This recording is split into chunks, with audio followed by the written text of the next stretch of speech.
Chapter 1, The Wind over Tsé Bit'a'í, Adjective or Adjective Acute. It was the year 1886. The sun hung low over the desert of New Mexico, a burning sphere sinking behind the red stones of Tsé Bit'a'í, Adjective or Adjective Acute, the rock that rose like a sacred pillar from the sand. For the Navajo people, this place was a gate between worlds, where the voices of ancestors could still be heard in the wind. But that evening, the wind was different. It carried whispers that did not belong to any spirit and a chill that had no home in the desert. At the small settlement below the cliffs, the old medicine man Skinwalker sat by the fire. His hair was woven with silver threads, and the lines on his face told of many years of grief. Before him lay feathers, crushed sage, and a drum made of buffalo hide. He had felt it in the air for days, something unnamed moving near the reservation. "The old path is broken," he murmured to the flames. "Someone has walked in shadow." Beside him sat a young woman, Tsé, wrapped in a wool blanket. She had survived the long walk from Bosque Redondo 10 years before, a march where many had died along the way. Her gaze was strong but uncertain.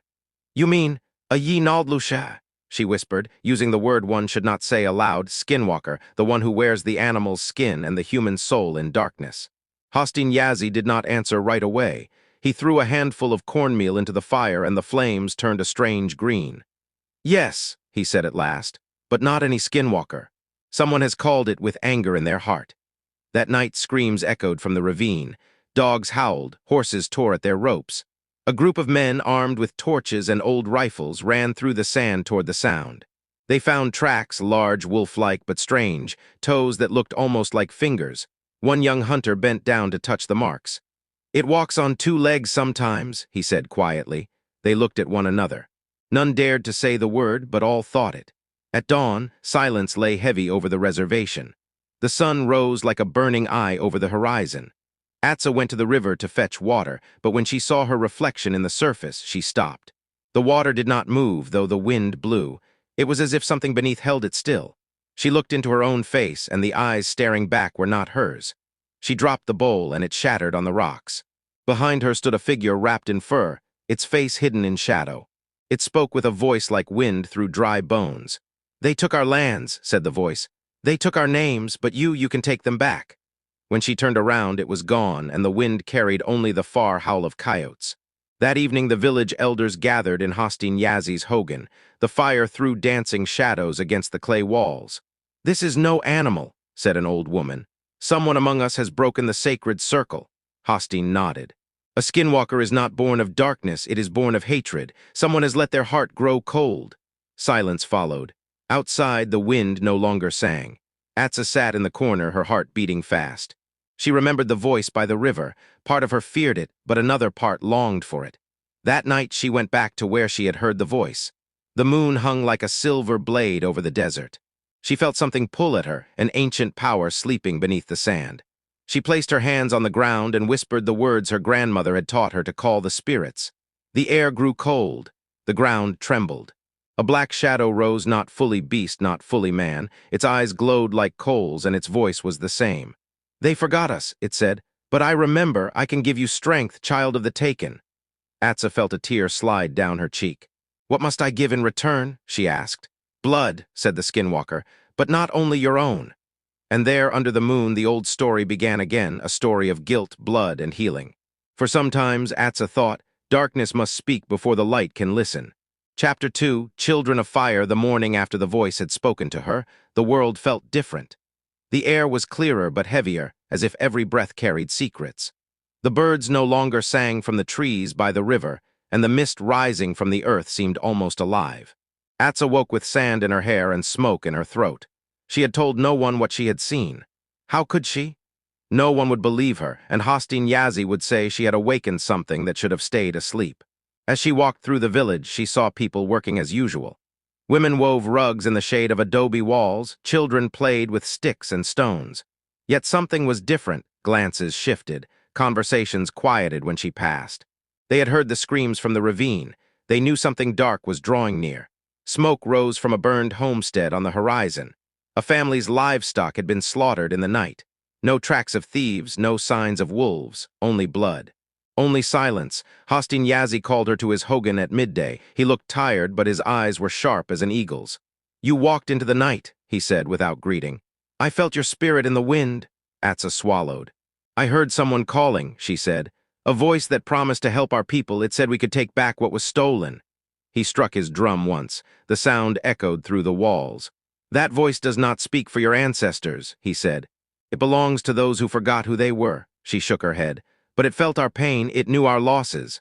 So do all spirits, Yazzie said, but not all seek peace. He stood and from a shelf took a small pouch made of deer hide. Inside were crushed turquoise and black sand. Carry this when the dark seeks you, he said, and keep your heart warm. When hate becomes your fire, you become its smoke. That night, Atsa dreamed. She stood at the base of Tsé Bit'a'í, adjective or adjective-I acute, and the stone glowed as if blood ran beneath it. From its cracks rose figures, people with the faces of beasts. They danced in circles, singing in a language she almost remembered. She saw her own shadow dance among them, and in the shadow she had the eyes of a wolf. When she woke, the world was still dark. Outside, drums echoed from afar. Someone was holding a night ceremony, but the rhythm was wrong. Too fast, too hard. She stepped outside. The moon hung red as blood over the desert. Down by the ravine, torches flickered. A group of young men had gathered. One of them, Chuli, carried a rifle. We'll hunt what kills our animals, he said. If it's men, they'll meet bullets. If it's something else, Yazzie can pray for us. Atsa tried to stop them, but their eyes burned with anger. Do not let hate lead you, she said. Chuli laughed coldly. Hate is all that's kept us strong since they took our land. They vanished into the dark. At dawn, only two returned. Their faces were pale, their hands shaking. They spoke to no one, just sat by the fire and stared. When Yazzie asked what had happened, they gave no answer. But that night she heard their whispers. We saw her, murmured Chuli. She walked among the rocks. But she was no longer human. Days passed. Animals vanished, and the wind carried the scent of iron and rain. Once Atsa saw a child by the river speaking to something invisible. When she ran toward the spot, the child was gone, but in the sand were tracks walking on two legs with claws that dug deep. Atsa began to understand. The Skinwalker was not called by anger alone. It had been awakened by sorrow, and it answered not to one soul but to many. It was the mirror of their collective pain, the echo of what had been stolen, of languages silenced, of land never returned. Standing at Tsé Bit'a'í, adjective or adjective-I acute one evening, she watched the sun reflect on the stone's face. She heard the voice again, faint but clear. You can end this. But you must choose whom you serve, the light that forgets or the darkness that remembers. She closed her eyes, and the wind answered with silence. Chapter 3, The Path of the Shadow. The nights grew longer. The wind over Tsé Bit'a'í, adjective or adjective-I acute, carried whispers and scents that made hearts race.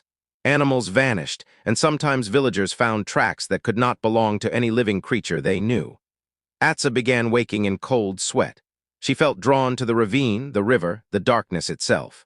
Hostin Yazzie noticed the change but said nothing. He let her follow her own path, knowing that she was already moving between worlds, unknowingly, yet with an ancient kind of understanding. One evening, as the sun was a blood-red disk behind the mountains, Atsa followed the tracks to a hidden crevice in the rock. The ground trembled beneath her feet. She felt something staring at her from the darkness, something that could take any form, yet had no body like man or beast. Who are you? She whispered. From the shadow emerged a figure. Its fur was black as night, but its eyes burned like embers. Its voice was deep, as if the mountains themselves spoke. I am the pain carried by the forgotten. I am the rage of those who lost everything. I am the Skinwalker. Atsa stepped closer, and for the first time she felt no fear. She recognized the sorrow. She felt the pain that the Skinwalker lived from, the same pain she had carried since childhood. Why do you seek me? She asked. Because you do not hate, you bear sorrow but not hate. That makes you strong. I can give you the power to protect your people, but the price is great. She stared into those glowing, eternal eyes. She knew this moment would change everything. The following days were filled with preparation. Atsa gathered herbs and sage, drew circles in sand and turquoise. She listened to the wind, to the animals, to voices speaking in dreams. She began to understand that the Skinwalker was not an enemy in itself, but a force balancing between light and darkness. Not everyone was ready for this understanding.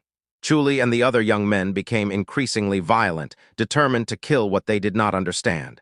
They walked through the village with weapons, frightening women and children. We must show we are stronger than the beast, Chuli shouted. You do not know what you are doing, Atsa replied. You risk everything, you could awaken something uncontrollable. No one listened. One night, Atsa followed the Skinwalker to a high hill. Under the pale moonlight, she saw a circle of figures, neither human nor beast, but something in between. They sang in a language unheard for 100 years. It was the language of sorrow, but also of hope. "Listen," said the Skinwalker. "This is the forgotten world. This is what must be remembered." Atsa stood still. She now understood that the struggle was not about killing or being killed. It was about understanding, passing on, protecting what is sacred. But when she turned, she saw Chuli and the other men on the hill. They had followed her, ready for battle. "There it is," Chuli shouted. "Now we kill it." The Skinwalker rose, enormous and terrifying. Atsa felt her heart pounding, but she stood firm. She raised her hands and whispered a prayer. The circle of figures responded with a glow in the darkness. And then something changed everything. The Skinwalker transformed, merging with the circle of light. It revealed its true form, not a beast, not a monster, but a being of balance, a protector carrying the sorrow of all who had lost everything. Chuli and the others screamed in fear, but Atsa felt something new, respect, understanding. "You must choose," said the Skinwalker. "Hatred or understanding, for the future of your people." There she stood on the hilltop with the wind swirling around her, knowing that the next step would change the life of the entire reservation. Chapter 4. The moment of balance, the first rays of the sun broke over the horizon, painting the desert in gold and red. The reservation was quieter than ever. Days of vanishing animals and fear had left marks on the villagers, traces of worry, but also of respect for something greater than themselves. Atsa stood at the base of Tsé Bit'a'í, ejective acute. Her hands were dirty with sand and herbs, but her eyes were clearer than ever. She knew this would be the day when everything was decided. Chuli and the other young men gathered at the village square, still filled with fear and anger. "We have to kill it," Chuli shouted again, but his voice was weaker than before. Atsa stepped forward. "Listen," she said. "What you see as a monster is not the enemy. It is a force born of our sorrow, but also of our hope. If you act from hate, we will all be lost." They stared at her. Some doubted, others began to understand something deeper. From the forest near the ravine, the Skinwalker emerged, but this time it was not terrifying. It was calm, almost majestic. It walked slowly toward the village, its presence filling the air with warmth and stillness. "I am here to teach, not to kill," said the Skinwalker. "I carry the pain of those forgotten, but also the strength to protect those who live." The children began to approach cautiously. The elders stood still, and Atsa felt the village gather around a new understanding. "We must respect this," said Hostin Yazi, "and we must remember that every action, every thought affects the path of balance." The following days were filled with change. The village restored forgotten rituals, taught children the old languages and songs, and began to honor the land again. The Skinwalker no longer moved in the shadows, but sometimes appeared by the river or on the cliffs, a reminder that pain cannot be forgotten but can be understood and balanced. Chuli and the other young men worked alongside Atsa and the village. Their anger had transformed into respect and responsibility. They began to understand that the Skinwalker's power was not about destruction, but about balance. Atsa often stood alone at Tsé Bit'a'í, ejective acute, watching the sun glitter on the rock's surface. She remembered the voice in the night and felt a new strength, a mixture of sorrow, hope, and understanding. She knew the village would never forget, and that their bond with the spirits and the land would be stronger than ever. And sometimes, when the wind whispered across the prairie, one could hear a voice, soft, warm, and full of wisdom, reminding everyone that balance is always possible if one listens carefully enough. Epilogue: The wind remembers years past. Children grew up with stories of the Skinwalker, but they no longer feared it. It was no longer a threat, but a reminder that all living things are connected. Land, animals, humans, spirits, all carry pain and joy in an eternal flow. Atsa stood by the river, watching the sun glitter on the water. She remembered all the nights of fear and doubt, but also of learning and strength. She knew the Skinwalker still moved in the shadows, sometimes to watch, sometimes to teach. And when the wind whispered across the prairie, she listened closely. The voices of the past mingled with the present. A whisper said, "Balance is always possible if we choose understanding over hatred."